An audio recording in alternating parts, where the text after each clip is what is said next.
Hello students, हमारे YouTube channel में आपका हार्दिक स्वागत है। उम्मीद करते हैं कि आप पूरी ऊर्जा के साथ बोर्ड एग्ज़ाम 2024 की तैयारी में जुट गए होंगे। तो आज आप लोगों के लिए हम लेकर आए हैं मैथमेटिक्स में एक इम्पोर्टेंस क्वेश्चन, जो कि आप लोगों के एग्ज़ाम में एक संभावित प्रश्न की श्रेणी में शामिल है। तो ये जो है प्रश्न दिया गया है प्रश्नावली 1.2 के पैटर्न पर। तो पहला नंबर के पैटर्न का क्वेश्चन है, निम्नलिखित संख्या को अभाज्य गुणनखंडों के गुणनफल के रूप में व्यक्त कीजिए। टाइप का एक क्वेश्चन आप लोगों का एग्जाम में हर एक साल पूछा जाता है। तो आज उसी टॉपिक्स पर लेकर आए हैं। संख्या 120 और संख्या 216 का अभाज्य गुणनखंड रूप क्या होता है, ठीक है।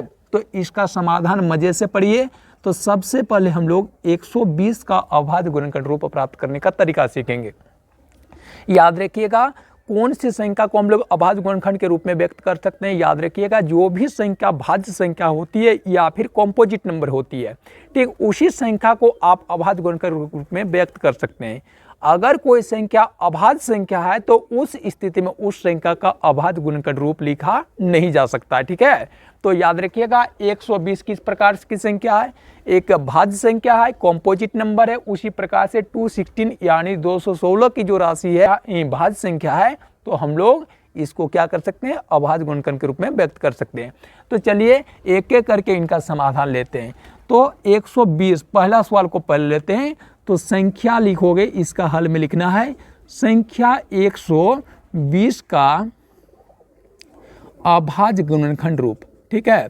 अभाज्य गुणनखंड रूप लिखोगे, ठीक है। अभाज्य गुणनखंड रूप लिखोगे तो अभाज्य गुणनखंड रूप या प्राइम फैक्टराइजेशन फॉर्म क्या हो जाएगा। तो संख्या 120 की जो संख्या है या राशि है, उसको सबसे छोटी अभाज्य संख्या, याद रखिएगा अभाज्य संख्या क्या होती है, इसके बारे में हमारे चैनल में एक वीडियो पहले से ही बना हुआ है, जिसका टाइटल है सम संख्या, विषम संख्या, अभाज्य संख्या, भाज्य संख्या और सह अभाज्य संख्या, ठीक है। तो 20 को सबसे छोटी मान वाली अभाज्य संख्या 2 से विभाजित करने की कोशिश करते हैं या प्रयास करते हैं। अगर लग जाए तो बहुत अच्छी बात है, अगर न लगे तो हम लोग नेक्स्ट अभाज्य संख्या से इसको विभाजित करने की कोशिश करेंगे। तो संख्या 120 में क्या देख रहे हो, तो संख्या 120 की जो राशि होगी वह सबसे छोटी अभाज्य संख्या 2 से, आप लोग सबको ही जानते हो, पूरी विभाजित हो जाएगी। कितने बार में, 60 बार में विभाजित हो जाएगी। तो नीचे हम लोग 60 लिखे, बगल में 2 लिखेंगे। फिर संख्या 60 की राशि को फिर से सबसे छोटी अभाज्य संख्या 2 से ही विभाजित करने की कोशिश करेंगे। तो 2 से देखोगे 60 की जो राशि होगी वह भी पूरी विभाजित हो जाती है। कितने बार में, 30 बार में विभाजित हो जाती है। फिर संख्या 30 को सबसे छोटी अभाज्य राशि 2 से विभाजित करेंगे तो वह 15 बार में विभाजित हो जाएगी। फिर से तो 15 की राशि को सबसे छोटी अभाज्य संख्या अगर 2 से विभाजित करने की हम कोशिश करें तो 2 के पहाड़े में या टेबल में आप देखेंगे कि ये 15 की राशि नहीं आती है, ठीक है। तो हम लोग 2 से 15 को विभाजित करने के प्रयास में जो है असफल रहे, तो हम लोग 2 के ठीक बाद की अभाज्य संख्या जो है 3, उससे 15 को विभाजित करने की कोशिश करेंगे। 2 से तो 15 की राशि विभाजित नहीं हो रही है, तो ठीक नेक्स्ट जो है प्राइम नंबर 3 से या 3 से विभाजित करने की कोशिश करेंगे, तो निश्चित रूप से वो 5 बार में विभाजित हो जाएगी। फिर देखिए 5 प्राप्त हो गया। क्या 5 का अभाज्य गुणनखंड रूप लिखा जा सकता है? तो आप देखोगे 5 जो है ना, वह स्वयं एक अभाज्य राशि है। कैसी संख्या है, अभाज्य संख्या है या फिर प्राइम नंबर है, ठीक है। इसका फाइनली जो है गुणनखंड आपको प्राप्त हो चुका है और अभाज्य गुणनखंड रूप हो जाएगा इसका कितना, 2 into 2 into 2 into 3 into 5, 2 into 2 into 2 into 3 into 5। या फिर इस चीज को कभी कभी घातांक के रूप में भी व्यक्त करके लिख दिया जाता है, यानी 2 इंटू 2 इंटू 2, यानी 2 की राशि स्वयं के साथ 3 बार गुना हुई है, इसलिए इसको घातांक के रूप में 2 क्यूब के रूप में भी लिखा जा सकता है। 2 क्यूब है इंटू 3 की राशि देखिए केवल 1 बार आई है, तो उसको घातांक के रूप में लिखोगे तो 3 का पावर 1 कहें या केवल 3 कहें, है ना। और उस प्रकार से 5 की राशि भी केवल 1 बार आई है, तो 5 का पावर 1 करें या फिर केवल 5 कहें, इस रूप में लिख सकते हो। तो इसका संख्या 120 का जो अभाज्य गुणनखंड रूप होगा वो क्या हो जाएगा, 2 इंटू 2 इंटू 2 इंटू 3 इंटू 5 होगा, या फिर 2 क्यूब इंटू 3 इंटू 5 के रूप में हो जाएगा, और इसे आप लोग आंसर कर देंगे, ठीक है। मैटर को समझ गए आप लोग? अगर नहीं समझे हो तो एक दूसरी संख्या है 216, उसको करके दिखाते हैं। तो देखोगे इसका दूसरा नंबर का समाधान कुछ इस तरह से होगा। संख्या 216 का अभाज्य गुणनखंड रूप हम शॉर्ट में लिख देते हैं। अभाज्य गुणनखंड रूप क्या हो जाएगा, प्राइम फैक्टराइजेशन फॉर्म क्या हो जाएगा, तो 216 की राशि को सबसे छोटी अभाज्य राशि 2 से विभाजित करेंगे। तो क्या सबसे छोटी अभाज्य राशि 2 से 216 की राशि पूरा पूरी विभाजित हो जाएगी। तो यदि आप लोग 2 से विभाजन का नियम जानते होंगे तो उसमें आप लोग पढ़े होंगे कि संख्या का इकाई अंक 0 या 2 या 4 या 6 या 8 के अंक में आ जाए तो वह राशि चाहे कितनी ही बड़ी क्यों न हो 2 से पूरा पूरी क्या होती है, विभाजित होती है। ठीक है, तो यहाँ पर क्या देख रहे हो, संख्या 216 में इकाई का अंक 6 है यानी 6 है, तो वो 2 से पूर्णतः विभाजित होगी, 108 बार में विभाजित होगी।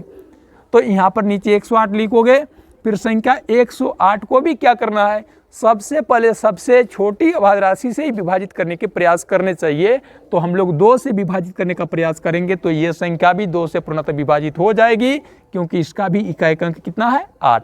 और हमने क्या बताया, जिस किसी भी संख्या का इकाई अंक 0, 0 या 2 या 4 या 6 या 8 हो, वो संख्या 2 से पूरा पूरी क्या हो जाएगी, विभाजित हो जाएगी। ठीक है, तो 8 है इकाई अंक, तो 2 से विभाजित होगी, तो कितने बार में विभाजित होगी, 54 बार में विभाजित होगी।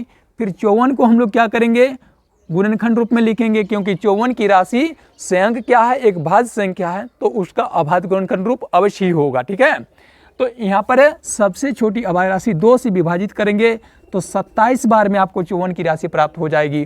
फिर देखिए 27 की राशि जो होगी वह भी एक भाज्य संख्या, तो इसका भी अभाज्य गुणनखंड होगा, भले ये 2 से विभाजित ना हो। पहला प्रयास तो हम लोग 2 से ही करेंगे, तो 2 से 27 की राशि विभाजित नहीं होगी, तो उस स्थिति में नेक्स्ट जो अभाज्य संख्या है 3 से इसको विभाजित करने की कोशिश करेंगे और 3 से ये विभाजित हो जाएगी 9 बार में। वो संख्या 3 संख्या 9 की जो राशि है वह भी क्या है, एक भाज्य संख्या है, तो इसका भी अभाज्य गुणनखंड रूप हो जाएगा। कितने से, 3 से लगा दें, 2 से तो लगेगा नहीं, क्योंकि 2 के पहाड़ा में 9 कभी नहीं आता। तो हम लोग अगली अभाज्य संख्या 3 से विभाजित करने की कोशिश करेंगे तो 3 बार में 9 हो जाएगा। अब देखो यहाँ पर जो प्राप्त हो गया 3 की राशि, तो उस 3 की राशि को हम लोग कैसी संख्या पाते हैं, तो 3 की राशि संग एक क्या है, अभाज्य संख्या या फिर प्राइम नंबर है। ठीक है, तो जब ये 3 की राशि अंत में अभाज्य संख्या के रूप में प्राप्त हो जाए तो हम लोग को ये प्रोसेस रोक देना चाहिए। ठीक है, और अब क्या लिखना चाहिए, अब हम लोग को लिखना चाहिए, अतः यहां पर सॉल्यूशन में लिखना चाहिए, अतः 216 का अभाज्य गुणनखंड रूप, अभाज्य गुणनखंड रूप वो कितना हो जाएगा बता दें। इधर देख रहे हो 2 गुना 2 गुना 2 गुना 3 गुना 3 गुना 3, 2 गुना 2 गुना 2 गुना 3 गुना 3 गुना 3 लिख सकते हो। इसको आंसर कर सकते हो, या फिर इसको घातांक के रूप में व्यक्त करके 2 की राशि संख्या से 3 बार गुना हुई है तो 2 का क्यूब है, इनटू 3 की राशि 3 बार गुनी हुई है तो हम लोग क्या लिख सकते हैं, 3 का क्यूब के रूप में लिख सकते हैं। ठीक है, आ रही बात समझ में। तो इसका अभाज्य गुणनखंड रूप हो जाएगा 2 × 2 × 2 × 3 × 3 × 3, जो कि आप लोग यहाँ देख रहे हैं। या फिर इसको घातांक के रूप में व्यक्त किए तो 2 × 2 × 2 को 2 का क्यूब और इंटू 3 × 3 × 3 को 3 का क्यूब के रूप में व्यक्त कर दिए, उसको अंश कर देंगे। तो क्या देखते हैं, तो 2 संख्याएं देखिए अपने घातांक के रूप में है, तो 2 संख्या घातांक के रूप में है और देखिए उनके घात के मान क्या है, समान, और बीच में गुणा के काम है। तो कुछ विद्यार्थी ये सोच रहे होंगे तो इसको तो ऐसा भी लिख सकते हो क्या न, जैसे घातांकरणी का एक नियम आप लोग पढ़े होंगे, क्या पढ़े होंगे जी, a का पावर m इनटू यदि b का पावर m रहे, यानी 2 संख्याएं अपने घातांक के रूप में हो जिनके घात के मान समान, ठीक है, घात के मान समान, और वे संख्याएं आपस में अगर गुना हो रही हो तो उसका परिणाम क्या होता है, आधारों का गुणनफल यानी a × b का होल पावर m के रूप में व्यक्त होता है। तो उस हिसाब से चलते हुए कोई विद्यार्थी अगर एक कदम आगे निकल जाएंगे और वह ऐसा कर देंगे कि 2 × 3 आधार की राशि का गुणनफल करके होल पावर के रूप में 3 रख देंगे और इसको कर देंगे 2 × 3, 6 का पावर 3, तो फिर उसको यदि आंसर कर देंगे और कहते हैं ये 216 का क्या है, अभाज्य गुणनखंड रूप है 6 क्यूब, तो क्या उनका कथन सही होगा? सर गलत हो जाएगा। कैसे गलत हो जाएगा? क्योंकि 6 के क्यूब का अर्थ क्या होता है? 6 के क्यूब का अर्थ होता है 6 की राशि संयोग से 3 बार गुना हुई, यानी 216 का अभाज्य गुणनखंड रूप यदि 6 का क्यूब मान लिया जाए तो उसे 6 × 6 × 6 लिखा जा सकता है। तो इसमें गुणा करने पर 216 तो प्राप्त हो जाएगा, जैसे 6 × 6 36 और 36 × 6 216 हो जाएगा, लेकिन केवल 216 हो जाना पर्याप्त नहीं है। इसका जो गुणनफल रूप प्राप्त किए, क्या यहाँ गुणनफल में जो भी संख्या प्राप्त हुई है, क्या ये सब संख्याएं क्या अभाज्य संख्या है? 6 की राशि क्या अभाज्य संख्या मानते हैं आप लोग? 6 की संख्या अभाज्य संख्या नहीं है। यहाँ पर भी 6 की संख्या अभाज्य संख्या नहीं है, 6 की संख्या अभाज्य संख्या नहीं है, लेकिन आपका सवाल है उसको अभाज्य गुणनखंडों के रूप में लिखिए। तो अभाज्य गुणनखंडों के गुणनफल के रूप में लिखना था, लेकिन आप क्या लिख दे रहे हैं?